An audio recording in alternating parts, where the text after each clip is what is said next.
ખૂબ જ યુવાન, ઉત્સાહી અને દ્રષ્ટિવાન ગુજરાત સરકારના વન અને પર્યાવરણ મંત્રી શ્રી પ્રવીણભાઈ માળી સાહેબ પધાર્યા છે, ત્યારે એમનું સન્માન કરવા માટે ડોક્ટર અજયભાઈ જોશી, શશિકાંતભાઈ દોશી, કનુભાઈ આચાર્ય, નટુભાઈ પટેલ અને દિનેશભાઈ સોની પધારશે.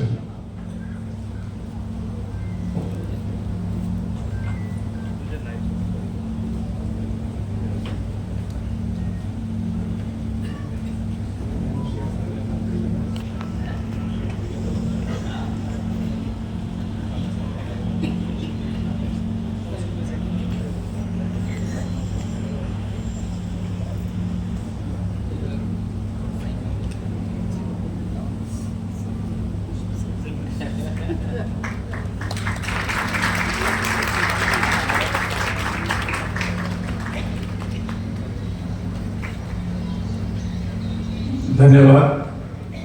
આપણી વચ્ચે ડીસા નગરના પ્રથમ નાગરિક, નગરપાલિકાના પ્રમુખ શ્રી કૌશિકભાઈ સાધુ પધાર્યા છે. એમના સન્માન માટે હિતેશભાઈ અવસ્થી, પરેશભાઈ જીવરાણી અને નેમાજી માળી પધારશે.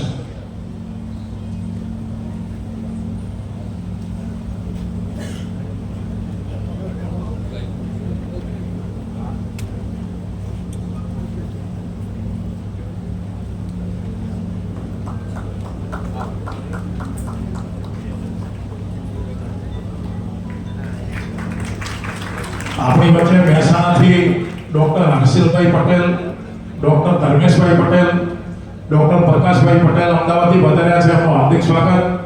ગુજરાત વેર હાઉસિંગ કોર્પોરેશનના પૂર્વ ચેરમેન, ડીસાનું ગૌરવ એવા મગનભાઈ માળી આપણી વચ્ચે પધાર્યા છે. એમનું પણ હાર્દિક સ્વાગત. ડીસા શહેર ભાજપના પ્રમુખ ડોક્ટર વંશાબેન પટેલ, એમનું પણ હાર્દિક સ્વાગત. ડોક્ટર રીટાબેન પટેલ, અગ્રણી રોટેરિયન અને ભાજપ અગ્રણી, એમનું પણ હાર્દિક સ્વાગત.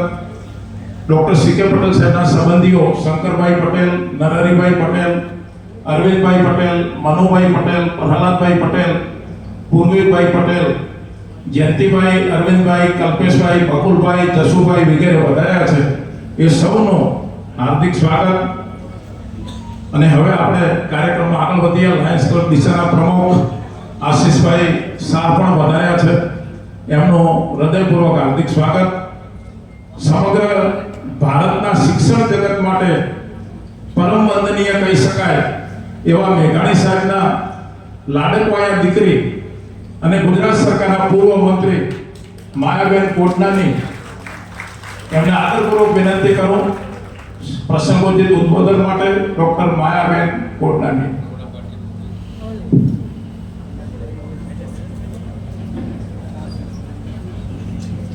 લાયન્સ ક્લબના પ્રમુખ આશીષભાઈ શાહ સ્ટેજ ઉપર બતાવશે.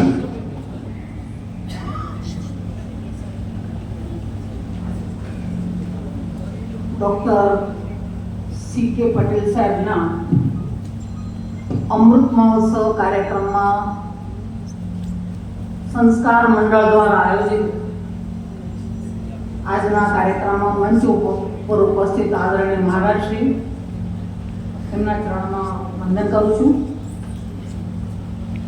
આજના કાર્યક્રમમાં અધ્યક્ષ માનનીય શૈલેષભાઈ, ગુજરાત સરકારના વન પર્યાવરણ મંત્રી અને ડીસાના જ લોકલાડીલા ધારાસભ્ય આદરણીય પ્રવીણભાઈ, ડોક્ટર સી.કે. પટેલ સાહેબ સાથે જેમણે ખૂબ જીવનભર સાથ નિભાવ્યો છે એવા આદરણીય વીણામાવી, મહેસાણાના સંસદ સભ્ય શ્રી હરિભાઈ,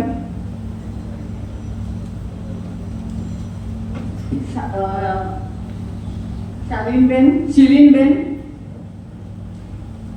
મંચસ્થ અન્ય સૌ મહાનુભાવો અને સભાગૃહમાં બેઠેલા અનેક એવા વડીલો કે જેમણે મારા જીવનનું ઘડતર કર્યું છે, માર્ગદર્શન આપ્યું છે, અને એવા અનેક સહ અધ્યાયીઓ, સહયોગીઓ કે જેમણે જીવનમાં સાથ આપ્યો છે, એ બધાને મળીને ખરેખર હું હૃદયપૂર્વકના વંદન કરું છું, અભિનંદન કરું છું. આજનો આ પ્રસંગ એ ખરેખર જેના જીવનમાંથી પ્રેરણા લઈને આપણા જીવનને ઘડવું એ આ પ્રસંગ છે. કહેવાય છે કે સૌથી મોટું ચરણ કયું? તો કહેવાય છે કે આચરણ. આચરણ એ સૌથી મોટું ચરણ છે.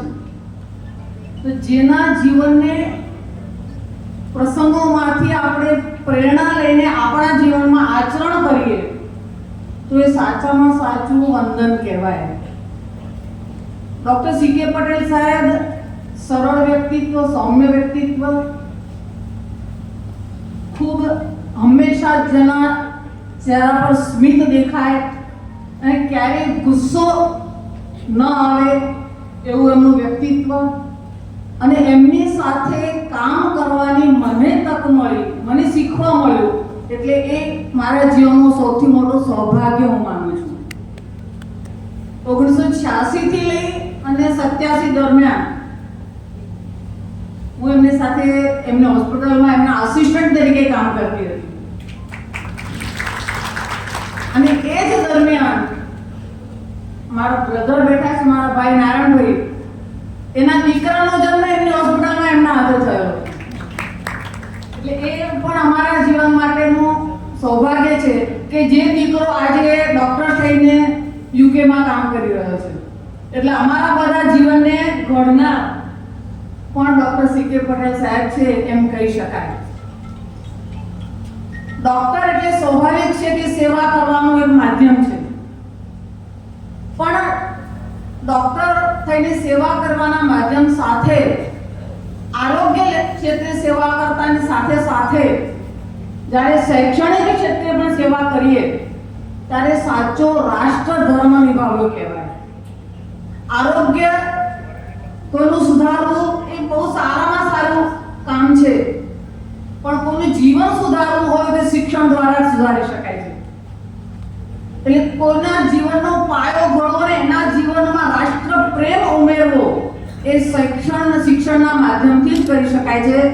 એટલે સી.કે. પટેલ સાહેબે આરોગ્યની સાથે સાથે શૈક્ષણિક કાર્યમાં પણ પોતાનું યોગદાન આપ્યું. એ સાચા અર્થમાં આપણા સૌના માટે પ્રેરણાદાયક છે.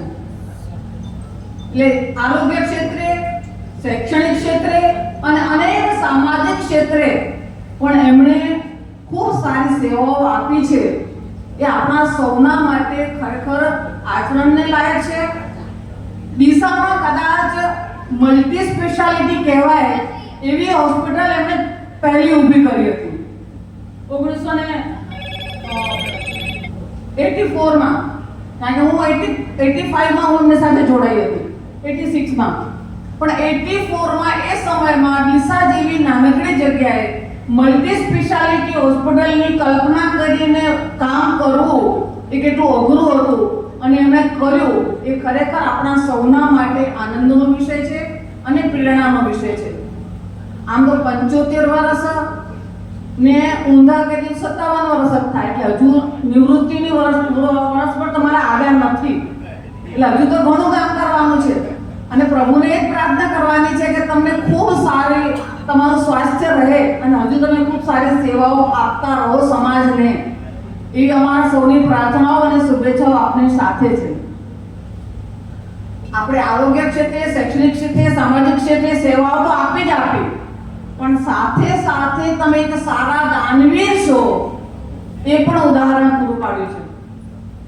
આપ તો ગુજરાતમાં કહેવાય છે ને, જનની જણ તો ભક્તજન, કા દાતા કા શૂર, નહીં તો રહીશ વાંજણી, મત ગુમાવીશ નૂર.